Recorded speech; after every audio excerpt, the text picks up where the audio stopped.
তারপরে 6 মাস হলে বোনাস প্রদান করতে হবে। অনেকে 9 মাস হয়ে গেছে, এটাও দেয় না নাকি? একদিন কম হয়েছে, খালি একদিন কম হয়েছে কার কাছে নাকি? 1 বছরে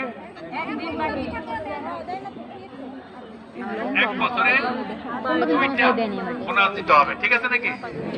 সেটা বোনাসের নিয়ম কি, আইন অনুযায়ী, আইন যদি কেউ যদি না জানতে চান আমাদের কাছে আসবেন, মালিকদেরও বলবো, প্রয়োজনে আইনজীবী হিসাবে বিনা পয়সায় আপনাদেরকে সহায়তা করবো আইন মানার জন্য আপনাদের নাকি? 1 বছরে কয়টা বোনাস দিতে হবে? 2টা বোনাস দিতে হবে। এরপরে জানুয়ারি মাসে বাড়তি বেতন 9% সাথে পে স্লিপ দিতে হবে, অর্থাৎ প্রতি মাসে, প্রতি বছরের জানুয়ারি মাসে। এই আইনটা কিন্তু ভাই আমি করে দিচ্ছি, এই আইনটা আমি করে দিচ্ছি। সেটা হলো 9%।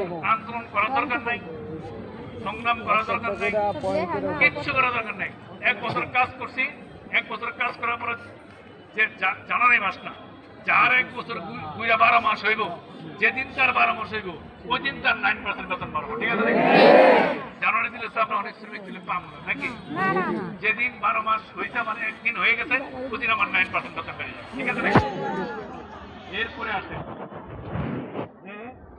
জিএম এর কথা অনুযায়ী 20% ছেলে 80% মেয়ে শ্রমিক হওয়া লাগবে। এই কার্যক্রম বন্ধ করতে হবে, 50-50 নিতে হবে। আসলে জিএমরা চিন্তা করে যে মহিলারা তো নরম, কথা বলতে পারবে না। আরে ভাই, মহিলারা নরম ঠিকই, মহিলা কিন্তু আপনি কিন্তু একটা মহিলার গর্ভ থেকে জন্ম নিচ্ছেন নাকি? এবং মহিলা যদি আপনাকে জন্ম না দিত, এই পৃথিবীতে আপনার টাকা তো দূরের কথা, দুনিয়ার মুভি দেখতেন। মহিলাদের সম্মান করে এইভাবে 80%, 20% আরবের কিন্তু দাস বানানোর জন্য আপনারা চিন্তা প্ল্যান করবেন, সেটাকে ধরে দেওয়া হবে না নাকি? 50-50 দিতে হবে নাকি? এরপরে শ্রমিক হয়রানি চাকরি থেকে বন্ধ করতে হবে। হয়রানি করা বেআইনি কাজ নাকি? শুধুমাত্র শ্রমিক হয়রানি না, কোনো মানুষ যদি কোনো মানুষকে হয়রানি করে, এটা তো বেআইনি নাকি? এই দেখেন, কয়েকদিন আগে দেখলাম এক মহিলা 7টা কুকুর মেরে হলাইছে নাকি? দেখেন তো না? দেখেন নেই, এই জন্য তারা পুলিশে ধরে গেছে নাকি? মানুষ তো দূরের কথা, যদি কুকুরেও আপনি, পশুরেও আপনি হয়রানি করেন, এটার জন্য কিন্তু জেল আছে আপনার নাকি? আইন আছে। তাহলে পশুরে যন্ত্রণা দিলে, হয়রানি করলে যদি তার বিরুদ্ধে জেল হয়ে থাকে, তাহলে মানুষের হয়রানি করলে কোনো তার সাজা নাই নাকি? এই জিনিসটা খেয়াল করতে হবে। যারা সিনেমা দেখেন তারা জানেন তো, ভারতের যে নায়ক একেবারে সুপারস্টার সালমান খান, না সালমান খান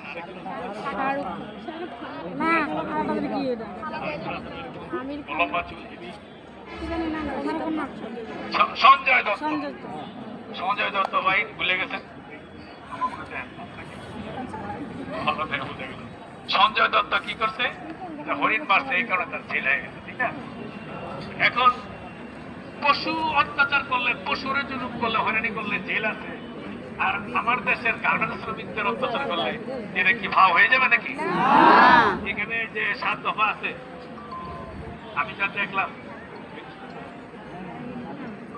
7 দফা যে আছে, এই 7 দফা আমি কোনো কথা থাকলে বলো,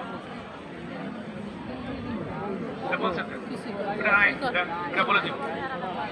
এই আইন অনুযায়ী এখানে যে দাবিগুলো আছে, এই প্রত্যেকটা দাবি আইনসম্মত। এই দাবির প্রতি আমি পূর্ণ সমর্থন জ্ঞাপন করি। আপনারা যারা আছেন, মহিলারা যারা আছেন, আপনারা আছেন, আপনারা শান্তি শৃঙ্খলা মতো এখানে আসছেন, এখানে থাকবেন। আমি ডিসি সাহেব আমাকে ডাকছেন, আপনারা আসছেন, এই খবর উনি পেয়েছেন। আর তো গঞ্জা সত্তা আছে না, এখানে আছেন। আমি কথা বলবো নির্যাতিত শ্রমিক ভাই বোনের পক্ষে নাকি? আমি ওনার দেখা করে আসি। এরপরে আপনারা কয়েকজন লিস্ট রাখেন, 20 জনের মতো। ওই রকম তো সব শ্রমিক ধরতে পারবেন না, এর মধ্যে মহিলাও রাখবেন কজন নাকি? মালিকে বাদ দিলে কিন্তু আমরা মহিলা বাদ দেবো নাকি? মহিলাও কিন্তু মা বোন রাখতে ওর সাথে। আর আপনারা একটা লিস্ট করেন, আর মা বোন আসো। এখন আমি একটু জিজ্ঞেস করে আসি, এখন হয়তো ডাকবেন আপনাদের থেকে। আমরা এই কথা বলবো ঠিক আছে নাকি আমি টাইম দেবো এটা আমি নিয়ে যাই নাকি মাইকা মাইকা থাকো ঠিক আছে নাকি যাও